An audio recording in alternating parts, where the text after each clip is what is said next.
Good afternoon, Archers. Ryan Bellini here, and welcome to the 2 o'clock Kinkoid catch-up. Coming up, we have Derby Day delight for Kerry Harris & Co, whilst there was WBBL disaster for the girls in action at Archers Arena. But first, beginning with football and a big defeat for Ryan Jenkins' side on Saturday following a second-half meltdown to Carnarvon. The Met lost 3-0 on home soil and have consequently sunk to 6th in the league table. After losing 7-0 to the New Saints back in September, the inconsistent Archers will look to seek revenge on a side flying high in the Cymru Premier. Sticking with football, 24 hours later, Met dumped rival Swansea out of the FA Women's Cup through a dramatic penalty shootout victory. Things didn't go well over in basketball, however, with the Archers suffering their first defeat of the season to a well-seasoned Leicester side in the Welsh capital. Next Wednesday, men's basketball, women's basketball and netball will all be in action at Archers Arena in the first ever clash on the court. Tickets are available at a student-friendly price of £3, with the action also set to be streamed on Cardiff Met Sport TV. Welcome to Cardiff Met Sports TV, Kinkoid catch-up today. We'll be discussing what's been going on campus this week and what happened last week. Basically, my name is Mohammed Farah, and I have my colleague Griff with me today. Hello, how are you, Mo? Yeah, not too bad, Griff. So what we'll be doing today, we'll be talking about what's been going on. And Griff, what's been going on campus last week and what's coming up this week, Griff? So last Wednesday, our team of the week, the men's water polo, beat Bristol 21-12. So a good victory. That's 3-3 for them now. It's a brilliant start to the season for them. They'll be looking to carry that on and keep putting out the performances that they have, really, because they've been playing well and they've been getting the results, obviously, especially with the 3-3. And the men's football, unfortunately, on Saturday, lost at home to Carnarvon. I heard there was a bit of blunder with the opposition with missing kit. Is that true? Yeah, they turned up without their kit, so they had to play in Taff's Wells kit. They were phoning around. It was absolutely hectic. They phoned around Barry. They phoned around Taff's Wells, and eventually both teams agreed to give them their kits, but Taff Wells' kit was brand new, so they decided to go with that one. Can't blame him, really. No odour on it. But rather interestingly, the last time they beat Carnarvon was on the 18th of January 2020.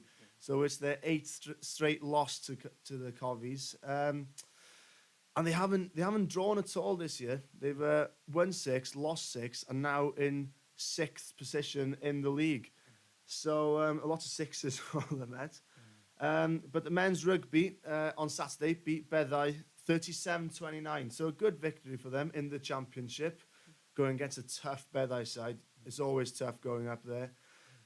So a good victory for them, and especially last Wednesday as well. They beat Nottingham in the Bucks. Yeah, I heard there was a good atmosphere down there. Wednesdays under the lights at Kinkoid campus has become a bit of a theme now, especially with the support with the Cardiff Met Ultras at the moment. It always is, Mo. It always is. The Ultras are always there. They were in their charity shop, £10 costumes. So brilliant atmosphere over there. And they beat Nottingham 39-3, so convincing victory in the end, really. The women's football beat Swansea at home as well. In the Welsh Cup, they beat them 5-3 on penalties. So a big win for them there, especially because Swansea is their next fixture on next Sunday. And that'll be a big game because they've got Cardiff City then the week after. And those two fixtures will probably decide the championship in the end, due to it being really a 3-horse race for the title. It always is with Cardiff and Swansea. Obviously, there are big two rivals, and Swansea are league champions at the moment. So that must have been a morale boost, especially going on next week when they've got Swansea in the league as well. Yeah, especially it is because Swansea have always been a tough side to beat. So Cardiff Met are really proud of that, I think, 5-3. But I do think as well that it'll be this Sunday's match against Swansea. That'll be the big one. That's the one that they really want to win, because it's the league that everybody wants to win, really. So, it should be a great matchup, really. And especially, as I said, with Cardiff City next weekend after this Sunday. So 2 tough weekends for Cardiff Met Women's this weekend. Okay, we'll be looking forward to that. We'll be looking forward to that. So yeah, we've got loads of fixtures coming up as well. So as I talked about, the men's rugby, big win last Wednesday. So they'll be going into Hartpury this Wednesday, sorry. And there's a massive cavalry going down, as they have all 5 teams going to Hartpury to play them away. Okay, we'll be looking forward to that. Can't wait, Griff. Okay, now we've got a guest today with Wednesday coming up as next Wednesday on the 9th. It's going to be a big time at the campus, at the arena. We've got the Clash on the Court where we'll be having 3 big basketball games. I've got a guest with me today, one of the basketball ladies, Abigail Yonker. So we'll be bringing Abigail Yonker in at the moment. Hello, Abigail. Thanks for coming over to Cardiff Met TV. We're just going to be discussing what's going on and how the team are currently doing. Hi, yeah, thank you for having me. So there's 3 big games next Wednesday with women's basketball, men's basketball, and netball. So it'll be really cool to have those 3 all in Archers Arena in one day and have the campus be able to come out and see all 3 games at once. Yeah, you've had a really good game last week with a great victory with Cardiff Mets live stream covering that game as well. It was a good victory. How do you feel going into this week, and how do you feel the team is currently doing at the moment? Yeah, I think we're really excited about this game. We're playing East London. We played them our first game, and unfortunately we lost in overtime. It was a really close game. So I think we're excited to play them again, and we've gotten better over the past few weeks. So it'll be a good chance to get some redemption there. Okay. So what I wanted to ask as well, the Cardiff, you had a good support watching the game last Saturday, especially with it being a Saturday. How do you think the support is pushing the team on to push towards give you support? How do you feel the support is coming along? We had amazing crowd a couple weeks ago on Saturday, so it was really cool to see people coming out to support, and it just brings energy. It helps the team in so many ways. So yeah, I love the support. It's awesome. Okay, you as well. How have you fitted into university life and teammates? How's the atmosphere around camp at the moment within the team? I love it so far. The team is awesome. Really good energy. They have been welcoming since I've gotten here. So I'm really thankful to be here, and for the girls on the team. I feel like I fit in pretty well with the girls. Oh, that's good to hear. That's good to hear. What I wanted to ask as well, obviously, I just wanted to ask you how you fitted in to in the city, and how do you feel Cardiff and Wales, and how you fitted into uni life in Cardiff. I'm from a pretty small town back home in Ohio, so I'm getting used to the city, and I've heard this isn't the biggest city, so I think it's kind of nice to have a smaller city to fit into, but it's really cool to kind of switch it up and see a different culture and see a different way and live a different way than I'm used to. Yeah, I just wanted to ask you, have you picked up any Welsh lingo at the moment? Oh yeah, there's so many things. I'm like, what? But I think it's cool. Yeah. Well, that's good to hear. Looking forward to the Clash of the Courts. Cardiff Met TV will be covering that game, and tickets are for sale at the moment to our guest. And just wanted to know with Abigail, how do you feel your goals for the season are going to be for Cardiff Met at the moment? We set some goals with the team, the Bucks team. We plan on winning out from here, winning the Bucks championship, and I think we're very capable of doing so. Okay. We're just gonna play a little game at the moment. It's called the wrong game answer. So I'm just gonna ask you a few questions. I'm just wondering if you can answer them, but you've got to try and give the wrong answer. Is that okay? Yes. Okay. I'm just gonna pass it over to my colleague Griff. Will be involved as well. So, Yeah, I'll try. okay. All right. So the first answer is what is your name? And that's for you, Abby. Abby. Right.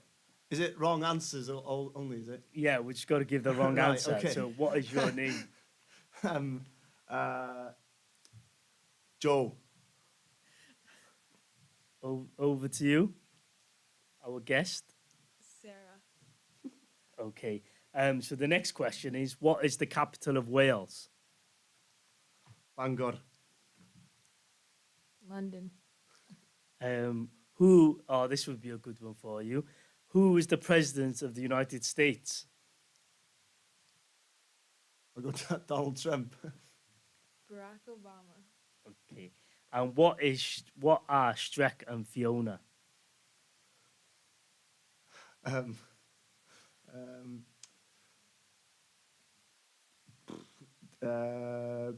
bin men down the road. Donkeys.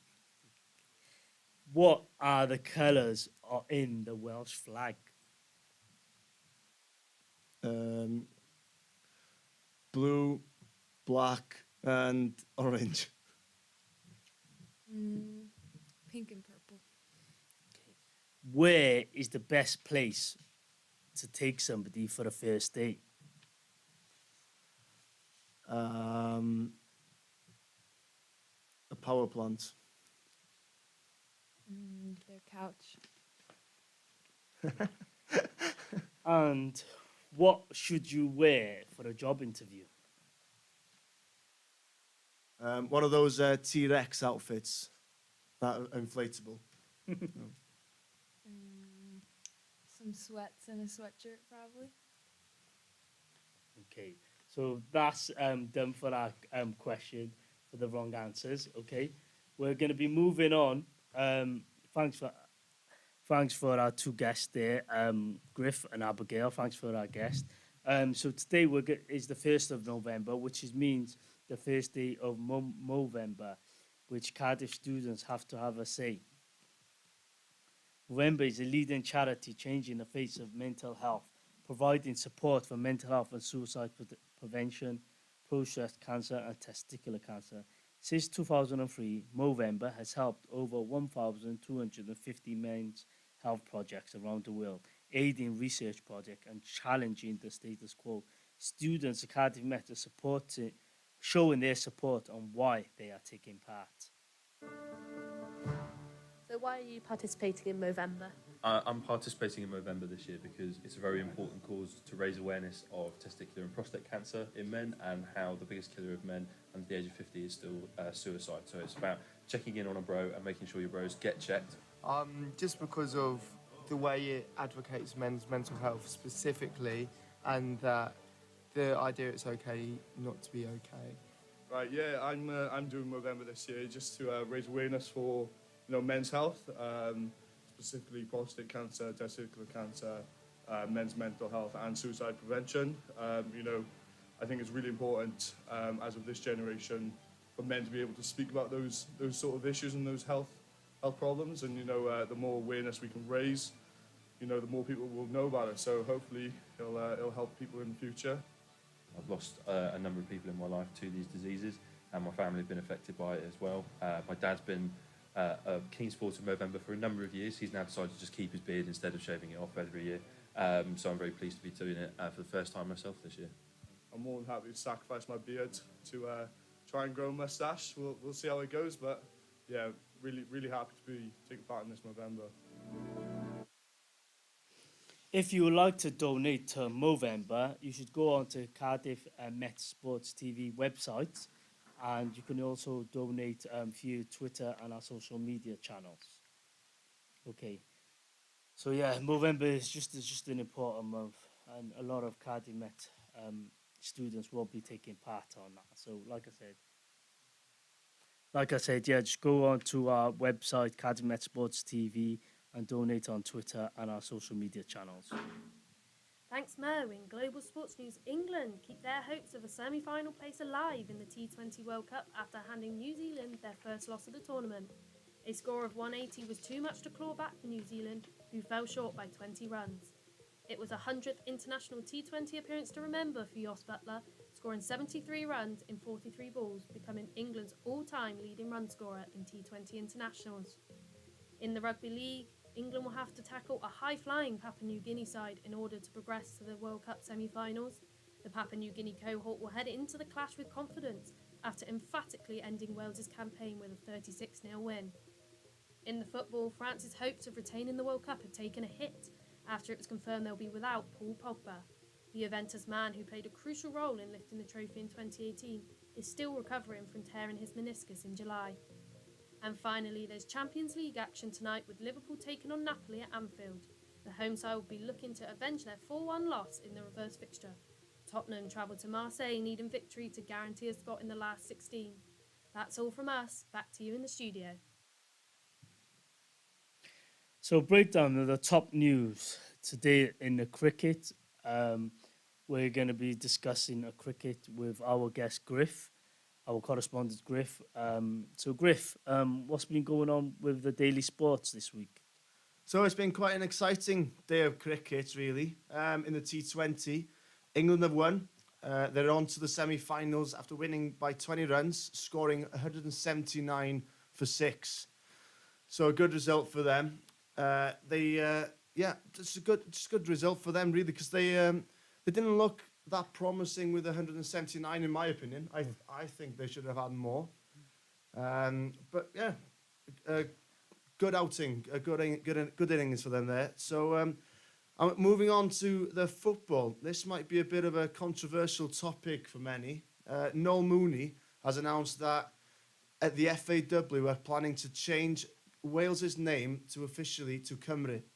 After the World Cup, they'll be discussing that more after the World Cup, because we've been seeing Turkey and Azerbaijan, they've changed their names to their native language.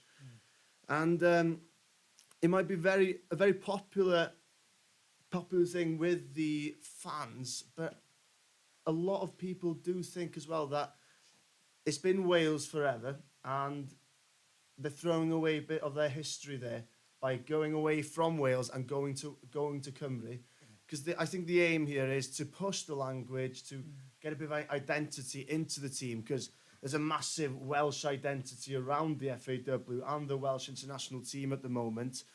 So I think pushing to be called Cymru is a big step to enhance that personality, if you like, of that Welsh international side. What do you think about that, Mo? Because it is a big topic, because when Wales did qualify for Euro 2016, there was a big push with the slogan "Together Stronger." So I believe changing the name to Cymru is a positive step. We're introducing Welsh language more positively to schools in Wales as well. We'll promote the language. Like you said, Turkey and Azerbaijan have changed their names. There wasn't much uproar regarding that, and they had a strong push within their governments. I believe if the Welsh Assembly push that name, Cymru, changing Wales' name to Cymru should be accepted. But it might be a bit sceptical to other home nations such as England and Scotland and Ireland. I don't think we'll get much support from them nations, but changing the name to Cymru, I believe, is a very positive step. And to, like you said, is to get that national identity back into the Welsh jersey, as the support and people can relate to it more would be extremely good. Do you think we should be worrying about what England, Scotland and Ireland are thinking, really? Because I don't think we should be worrying about it at all, because we're Wales, we're an independent football nation, as we like to be called, especially on the Wales away scene. So I think it's a good step forward, as you said. It's a good positive way to enhance the Welsh language culture within the FAW. So yeah, it's a good step forward in my opinion. Yeah. So, just moving on, staying on football. We've got Paul Pogba, as we heard in the bulletin there, out again. Very big blow for France there, as we knew that he'd be a big part of that French team, as he was in the previous World Cup. The defending champions will be without one of their star players. So, do you think that's a big blow for France, or do you think they can handle without him? Because they got a really deep squad, haven't they? Yeah, France have got a really deep squad, but Paul Pogba, when he plays for France, he's a different man. And he did score in the final, in the 2008 final, and he was exceptional in them finals. So it's going to be a really, really big miss for France, that will be. Yes, and just moving on quickly, Wales stumble out of the World Cup Rugby League. They lost 36-0 to Papua New Guinea. Papua New Guinea, their national sport is rugby league, so a tough ask for Wales, but a tough one to take really, as Wales are a proud rugby nation, not that much a rugby league nation, but we'll have to take it for now. Okay, thanks for that, Grip. We're just going to wrap it over now. We've also got a big gymnastic feature now, and I'm going to pass it over to my colleague Abby, who interviewed our S&C coordinator for an interview feature.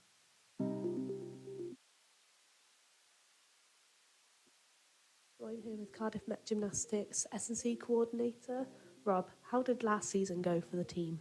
So last season was an absolutely awesome season. We got a record haul of 62 medals, 2 league championships, 4 British medals, and to top it all off, we got most improved team at SU Sports Awards. So yeah, it was awesome. What are the team's aims for the season? The main one is to enjoy training, and for a lot of people it'll be the first comp they'll ever do. So obviously we want them to enjoy that and to gain experience competing. So it'd be really nice to have more guys compete so we can have our very first men's team. Obviously, girls got the most improved team this year and we can't let them have all the glory. So what are you most excited for this year? So we had a fresher last year who'd never done gymnastics before, and I sort of took him under my wing, and he particularly enjoyed doing rings. So I cannot wait to see him compete at his first competition and put all of that hard work to practice. Okay, so obviously you had a lot of freshers join this year. How have they meshed into the team this year? They've meshed in really, really well. I think the inclusion of like obstacle courses and team building games has really improved that. But the atmosphere and vibe in the room is really, really great. So they've meshed in great. What difficulties not being a focus spot? So the main one is coaches. Obviously, we don't have a formal coach that's employed by the uni, so it's mostly down to the committee to coach each other, and we make that work. We sort of train and coach at the same time. And the other difficulty we've run into is that of S&C, because obviously we don't have access to the scram gyms and all of that equipment. So we've made do with just using bodyweight exercises and borrowing various bits of equipment from the campus gym.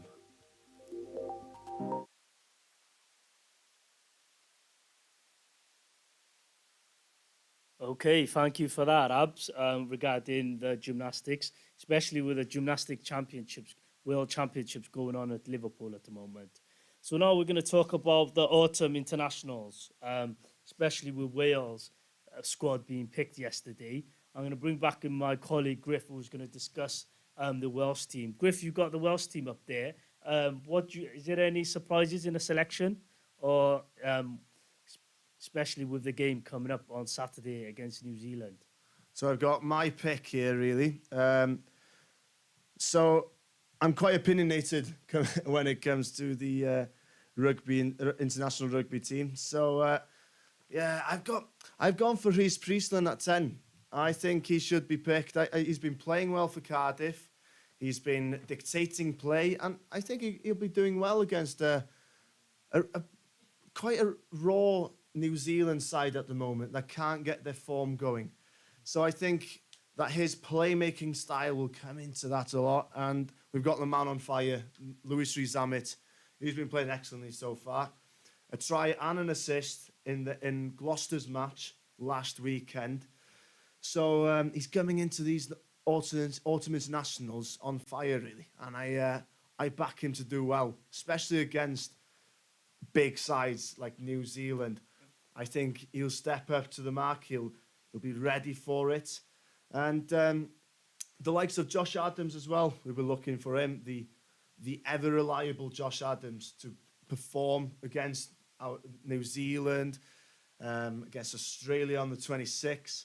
So yeah, I'm really excited for these autumn internationals, really, and especially with the new captain, Justin Tipperick. Let's see how he does. I think, well, he'll be starting at 7, hopefully.